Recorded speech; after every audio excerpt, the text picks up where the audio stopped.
नमस्कार मंडळी, तुमचं पुन्हा एकदा आपल्या म्हात्रे व्लॉग वनमध्ये मनापासून स्वागत करतो. आज आपण आहोत अलिबाग येथे सासवणे येथे. तिथे आपण कवर करणार आहोत फुलाई देवीचं मंदिर. फार जुनं देऊळ आहे. तर चला बघूया, देवीचं दर्शन पण करूया. चला.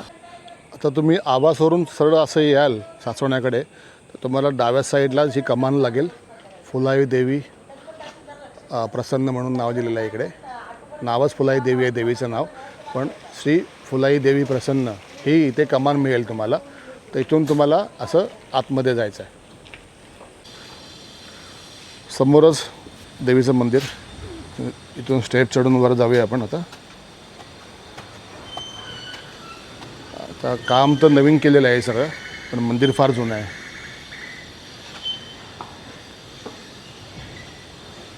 स्टार्टिंगच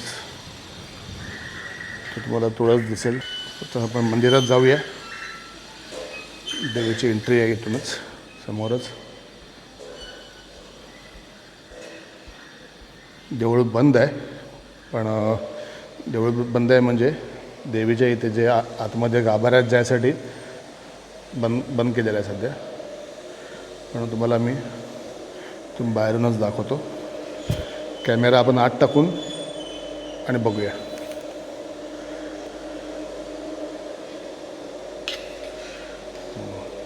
तुम्ही संपूर्ण असं देवीचं दर्शन करू शकता.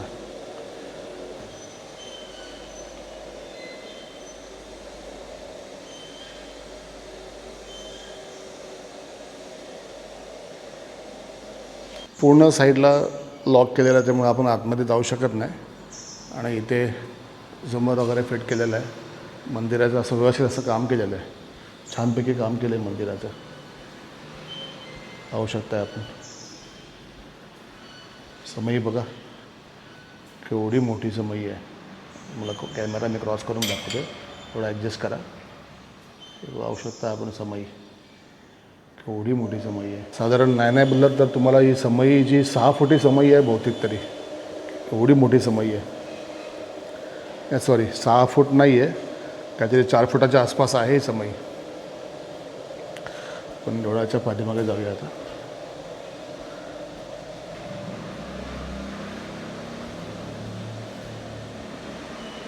थोडासा डिस्टर्बन्स आहे, बाजूला काम चालू आहे ना, मग थोडा डिस्टर्बन्स आहे.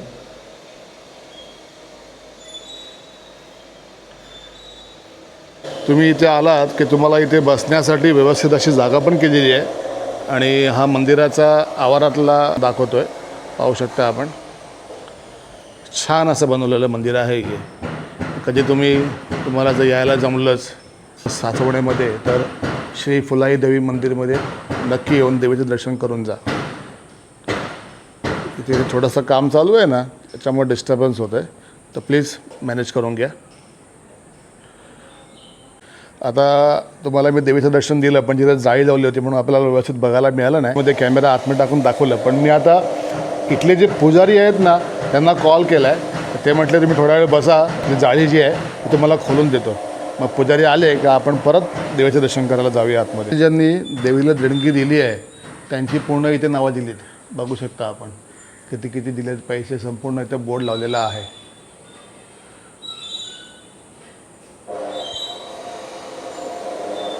इथे बाजूला पण आहे.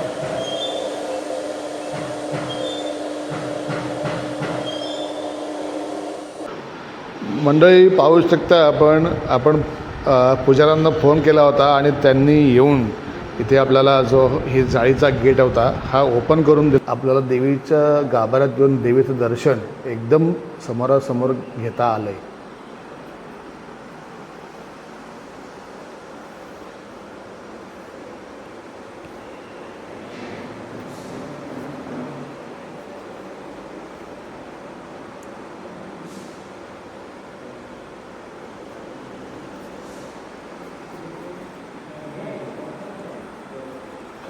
गणपतीचं मंदिर पण बाजूलाच आहे एकदम.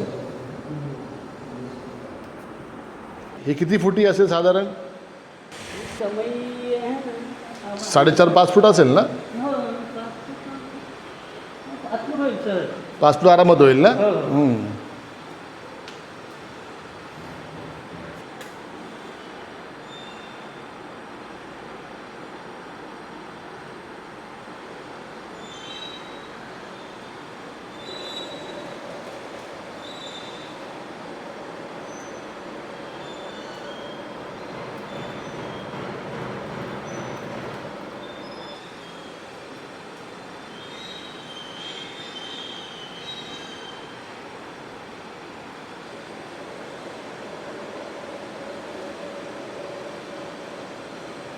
पुजारी नमस्कार. हां तुम्ही तुमचा वेळ काढून माझ्यासाठी 5-10 मिनटं जे आलात ते तुमचे आभार आहे.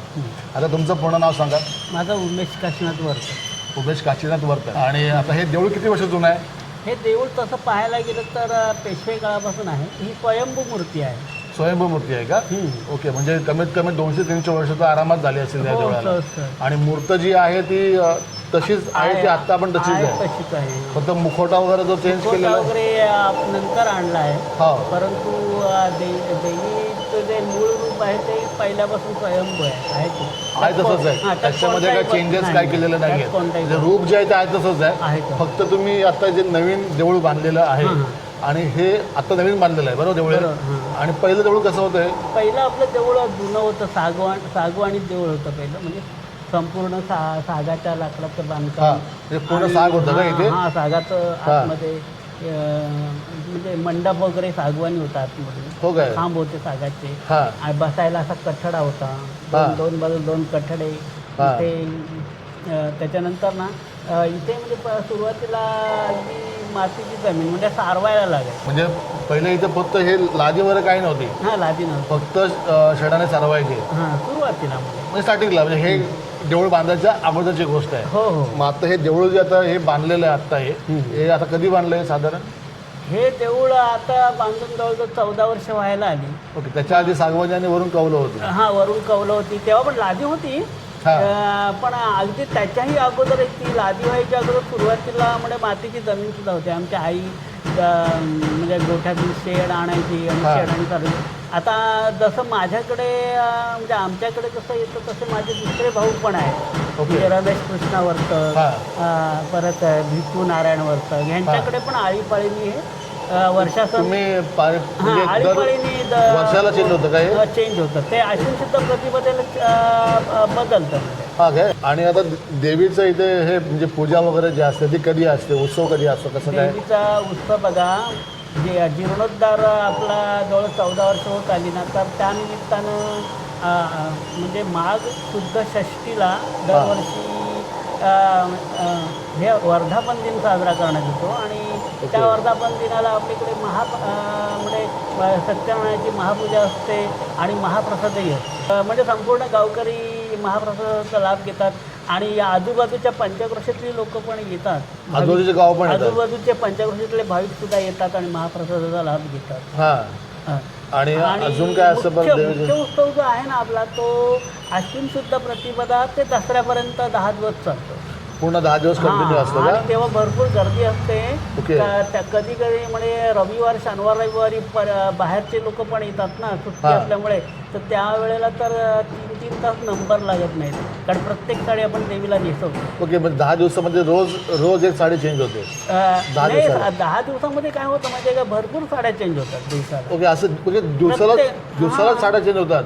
10 दिवसाला तर होते पण दिवसाला साड्या भरपूर चेंज होतात का? दिवसाला नवरात्रामध्ये त्या दिवशी काय होतं, जे भाविक जे साड्या घेऊन येतात त्या प्रत्येक देवीला नेसवली जाते. प्रत्येक साडी साधारणपणे एक साडी नेसवायला 5 मिनिटं तरी लागतात. म्हणजे तासाभरात 12 ते 15 साड्या होतात. ओके, म्हणजे जो कोणी भक्त जो येईल तो साडी आणली की ती साडी नेसवणार असं आहे का? मग ती ओटी भरणार. ओटी भरल्यानंतर मग दुसरा नंबर. मग त्यामुळे काय होतं, बरीच रांग लागते. आणि मग त्यांचे एखाद्याचा नंबर लागायला 3 काही 4 तास सुद्धा लागतात कधी कधी. बापरे, एवढी गर्दी असते? एवढी गर्दी होते नवरात्री. आता तुम्ही सांगितलं हे देऊळ जे आहे पेशवेकालीन आहे, बरोबर आहे?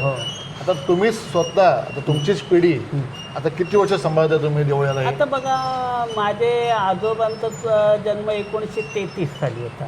सॉरी, माझ्या वडिलांचा जन्म. तुमच्या वडिलांचा जन्म 33 साली? आणि त्याच्याही अगोदर आमचे आजोबा पण इथे पुजारी होते माझे. ओके, तुमचे आजोबा पुजारी होते, तुमचे वडील पुजारी होते. माझ्या वडिलांचंच वय जेव्हा ते मयत झाले तेव्हा त्यांचं 91 होतं. बापरे. म्हणजे आणि त्यांचे वडील त्यांच्या वडिलांकडे म्हणजे जवळजवळ 150 ते 200 वर्ष नक्की नसते. तुमचीच पिढी कमीत कमी 150-200 वर्ष हे देऊळ सांभाळतात.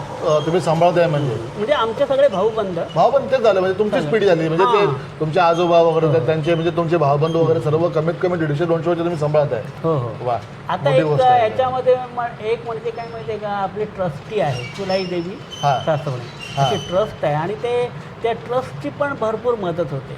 ओके, म्हणजे ट्रस्टमध्ये आहे आमचं म्हणजे. कसं पुजारी आणि ट्रस्ट यांच्यामध्ये एकमेकांमध्ये म्हणजे कोऑपरेशन आहे. हां, बरोबर आहे. त्यामुळे ट्रस्ट आणि पुजाऱ्यांमध्ये जे जे कोऑपरेशन आहे त्यामुळे आमचे सगळे कार्यक्रम एकदम व्यवस्थित पार पडतात. म्हणजे सुरळीत पार पडतात सुरळीत, एकदम. हां. म्हणजे काही कोणाला कोणत्याही त्रास वगैरे प्रकारची काही नाही, भांडणं नसतात. भांडण नाही, तंटा नाही, काही नाही, काही नाही, व्यवस्थित एकदम अगदी व्यवस्थित असं आनंदात तुम्ही हे सगळे उत्सव करताय. आपले साजरे होतात. वा. कारण आपल्याला ट्रस्टीचंही भरपूर सहकार्य असतं बरोबर आहे, बरोबर आहे. आणि आमचंही त्यांना सहकार्य असतं. बरोबर आहे, असंच पाहिजे. नाही तर उगाच ते तुम्ही पैसे खाल्ले आणि मी पैसे खाल्ले, नाही, असलं हे आमच्याकडे- हे वाद असे जेव्हा कधीतरी होतात. पण नाही, तुमच्याकडे नाही, ते चांगलं आहे ना तसला actually. प्रकार आमच्याकडे तर बरोबर, चांगलंच आहे ते. म्हणजे पैशासाठी आज बरेच वाद होतात. नाही, आमच्याकडे जे सगळे जे ट्रस्टीचे जे सदस्य आहेत ते म्हणजे पैशासाठी करतच नाही, एक सेवा म्हणून करतात. बरोबरच आहे. म्हणजे पैसे मिळवतील आमची नाही, गोष्ट नाही. आहे, तो फक्त एक देवीची सेवा करायची आहे बस. पैशाशी नाही देणं घेणं पण नाही. हां. काही सदस्य तर एवढे श्रीमंत आहेत की त्यांना त्यांची पैसा वगैरे म्हणजे त्यांना नथिंग आहे म्हणजे पैसे, तर त्यांना बरोबर असला आहे. डोक्यात विषय पण नसेल. बरोबर आहे. असे लोक आहेत म्हणजे. असे लोक आहेत, बरोबर. नाही, तसंच पाहिजे actually. फक्त हां. देवीची सेवा फक्त करायची आहे देवीची बस. सेवा म्हणून ते लोक करत असतात. आता आमच्या आजोबांच्या म्हणजे वडिलांच्या अंगात म्हणजे वडिलांच्या जे वडील होते माझे आजोबा त्यांना त्यांच्यासुद्धा अंगात यायचं ना, तर तेव्हा असं गावामध्ये काही कुठली साथ वगैरे येणार असेल तर त्यांना अगोदरच असं दृष्टांत व्हायचा देवीचा. ओके. देवी त्यांना स्वप्नात येऊन सांगायचे, अरे झोपलास काय, उठ जा. आणि मग ते देवळात यायचे, देवळातून मग देवीचा अंगारा घ्यायचे आणि मग दुसरे पण काही भक्तगण होते गावातले, देवीजी भगत, तसेच शिंदे, दगडू भगत वगैरे असे काही भक्तगण होते ना, ते पण आमच्या आजोबांबरोबर जायचे आणि मग संपूर्ण वेशीवर तो अंगारा फिरवत. त्यावेळेस त्यामुळे मग ती साथ ह्या गावात नव्हती. बरोबरच आहे. अशी लोकांची पण श्रद्धा. सकाळी आम्हाला दररोज 4ला उठायला लागतं. देवीची पूजा सकाळी 5 वाजता देवीची अंघोळ होते. त्याच्यानंतर देवीची अंघोळ झाल्यानंतर मग पुन्हा देवीची आरती होते 6 वाजता. ओके. म्हणजे तुमचं टायमिंग हे रोजचं फिक्सच आहे, फिक्स आहे. याच्यामध्ये खाडा नाही अजिबात. नाही. सकाळी मग ऊन असो, पाऊस, वारा, काही असू दे. थंडी, काही असो, 4 वाजता उठायला लागतं. 5ला येऊन देवीची अंघोळ. मग देवीची अंघोळ करण्याच्या अगोदर देवीची पहिली आपल्याला आदल्या दिवशीची साडी सोडायला लागते, मुखवटा काढायला लागतो, देवीची अंघोळ. त्याच्यानंतर पुन्हा मुखवटा चढवावा लागतो. त्याच्यानंतर देवीला साडी नेसवणं, ह्याच्यामध्ये 1 तास जातो आणि मग 6ला आरती असते. आता फक्त देवीचे काही अनुभव तुम्हाला सांगतो. आता एक तुम्हाला हे सांगतो किस्सा की गावात एक बंड्या नावाचा एक मुलगा आहे. तो पूर्वी ना देवीच्या दर्शनाला दररोज यायचा न चुकता यायचा. आणि एक दिवस त्याचं त्या दिवशी लग्न होतं. त्या दिवशी वरात साधारण 12 वाजता वगैरे घरी आली आणि तो 12:30ला इथे आला होता. त्याला म्हणजे तो मनात नाही ठरवलं की आपण बाहेरूनच दर्शन, कारण आपण देऊळ 8ला बंद करतो, बरोबर 8ला लॉक करतो देऊळ. बरोबर. तर त्या दिवशी त्याचं लग्न होतं, त्याला काय दर्शन म्हणजे बाहेरून घ्यायच्या इच्छेने तो आला होता. पण ना त्या दिवशी योगायोग म्हणजे बघा, मी दररोज आम्हाला 4ला उठायचं असतं म्हणून अलार्म लावतो आणि तो मोबाईलमध्ये हल्ली आपण लावतो. तर त्या दिवशी नेमका मोबाईल मी देवळात विसरून गेलो आणि मला बरोबर 12:30ला आठवण झालं, अरे माझा मोबाईल देवळात राहिला आहे. म्हणून मी सरळ बाईक काढली आणि देवळात आलो. बरोबर 12:30ला देवळात आलो. नेमका तो आला त्याच्या नववधूला घेऊन आणि त्याला मग मी दरवाजा उघड आणि त्याला दर्शन मिळालं. म्हणजे असे पण एखादं DED JSM कॉलेजला प्राध्यापक आहेत पंकज घरत म्हणून, ते पण अगदी दररोज देवळात येतात. मग त्यांना तर अनेक वेळा असा अनुभव येतो की जेव्हा कधी त्यांना पुण्याला मिटिंगला जायला लागतं तर येताना मग त्यांना उशीर होतो. मग येताना उशीर होतो तेव्हा ते मनात धरून आज काय देवी दर्शन होणार नाही. पण ते काय होतं की जेव्हा ते जातात ना तेव्हा म्हणजे माझं काहीतरी काम निघतं किंवा काय म्हणजे साफसफाई निमित्त वगैरे थांबतो आणि नेमकं त्यांना दर्शन निमित्त बोलतो ना आपण, निमित्त आणि त्यांना दर्शन मिळतं इकडे. असे बरेच लोकांचे चांगले अनुभव. आता त्या दिवशी पण एक व्यक्ती म्हणजे गेल्या महिन्यात आली शोधत देवळात आणि ते म्हणतात की हे काय, मला म्हणते असं स्वप्न पडलं की म्हणजे असं पाठीमागे समुद्र आहे, देऊळ आहे आणि ती देवी आहे आणि ती देवी बोलते काय मला विसरलाच ते, असं ती म्हणते. म्हणून मग मी जाम म्हणजे विचार करायला लागलो की कुठलं देऊळ असेल. तर त्यांनी म्हणजे ह्याच्यावर नेटवर वगैरे चेक केलं समुद्राच्या जवळ, तर त्याला फुलाई देवीचं हे समजलं. आणि दुसरं म्हणजे त्याला एक असं आठवलं की असं आपल्याला काय देवी येते, समुद्र, पाणी वगैरे. मग त्यांनी विचार केला की त्याचे आजोबा आहेत ना, ते सासवणे शाळेवर शिक्षक होते. आणि ते त्याच्या वडिलांना घेऊन यायचे नेहमी. हो काय? तर त्या काही वर्षांनी त्या आजोबांची बदली झाली. ते लोक बाहेरगावी गेले आणि बाहेरगावी गेले ते लोक. आणि तो जो मुलगा आहे म्हणजे सांगायचं तात्पर्य काय की देवी त्यांच्या म्हणजे आजोबांवर तर त्यांचा आशीर्वाद होता, मुलांवर होता आणि नातवावर सुद्धा, म्हणजे नातवाकडे पण लक्ष होतं. म्हणून देवीने सांगितलं की बरोबर तू मी आईकडून तू यायचा, आता तू बंद झालास, परत आता चालू. आणि आता तो नेहमी येतो. जेव्हा कधी आजीबाला कामासाठी आला की देवीला भेटल्याची जात नाही. म्हणजे अशी काही सत्य घटना आहे. सत्य घटना. काही लोक तर असे आहेत ना, म्हणजे देवीला नवस करतात ना, ते नुसतं देवीचं असे मालाडल्या ग्रस्त आहेत त्या आले होते की त्यांना फक्त कोणीतरी सांगितलं की तुमचा जो काही प्रॉब्लेम आहे ना, तुम्ही फक्त देवीला बोला तिथून.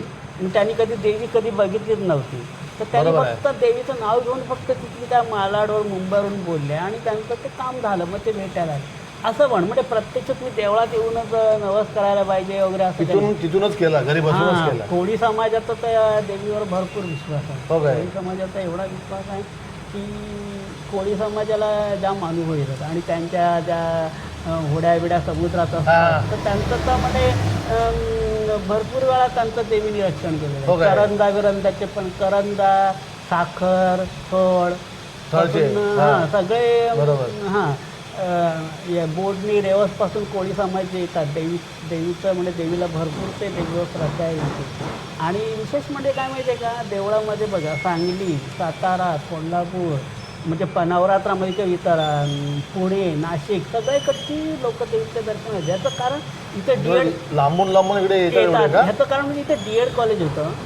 इथे कॉलेज होतं, DED कॉलेज सासवडे. म्हणजे ते शिक्षक होते, ते विद्यार्थी होते इथे DED कॉलेजला शिकायला. बरोबर. ते विद्यार्थी असताना ना ते विद्यार्थी होते इकडे.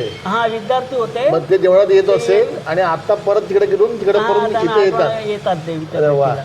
म्हणजे कसं ते त्यांचा अनुभव काहीतरी असेलच ना, म्हणून ते येतात. ते लोक इथून म्हणजे मराठी शाळेमध्ये त्यांचा पाठ म्हणजे असं जे आता मी पण शिक्षक आहे, म्हणजे आम्हाला कसं 2 वर्ष आमच्या ट्रेनिंगच्या कालावधीमध्ये ना आम्हाला पाठ घ्यावे लागतात. आणि ते पाठ पडला, कधी काही पाठ जर चांगला नाही झाला तर ते पडतो तो पाठ. बरोबर. आणि मग तो पुन्हा घ्यायला लागतो. म्हणून मग काही जे विद्यार्थी असतात ते येतात, देवीला बोलतात की माझा पाठ पडू देऊ नको. आणि मग जाताना देवळाजवळूनच जात ना, देवळाजवळूनच जायला शाळेत. बरोबर असं तर त्यामुळे ते विद्यार्थी आठवणी येतात. काही शिक्षक होते, कॉलेजवर प्राचार्य होते किंवा कॉलेजवर जे प्राध्यापक वर्ग आहेत ते सुद्धा येतात. ते म्हणजे आता काही रिटायर झालेत, काही बदली होऊन जातात, पण ते त्यांना देवीचे अनुभव आलेले होतात, ते म्हणजे भेटायला होते. म्हणून लांबची लोक येतात. बरं, मात्र धन्यवाद. तुम्ही जी आम्हाला माहिती दिलीत आणि आमचे जे पाहणारे आहेत म्हणजे माझे सबस्क्राईब जे आहेत त्यांना पण ही माहिती मिळेल आणि त्यांना पण हे चांगलं वाटेल, ते पण देवीला प्रार्थना करतील किंवा देवळात येतील, हेच मी अपेक्षा करेन. आणि तुम्ही जी माहिती दिलीत ना, जी फार महत्त्वपूर्ण माहिती होती, त्याचे तुम्हाला फार आभार. धन्यवाद.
चला तर मंडळी, आजचा ब्लॉग आपण इथेच थांबूया. आणि तुम्हाला जो हा फुलाई देवीचा जो ब्लॉग आवडला असेल नक्कीच लाईक करा, सबस्क्राईब करा आणि शेअर करा. आणि देवीच्या दर्शनासाठी यायला विसरू नका. इकडे येऊन नक्कीच दर्शन घ्या, देवीचं दर्शन घ्या. जागृत देवी आहे. चला तर भेटूया अशाच नवीन ब्लॉगमध्ये. तोपर्यंत बाय बाय.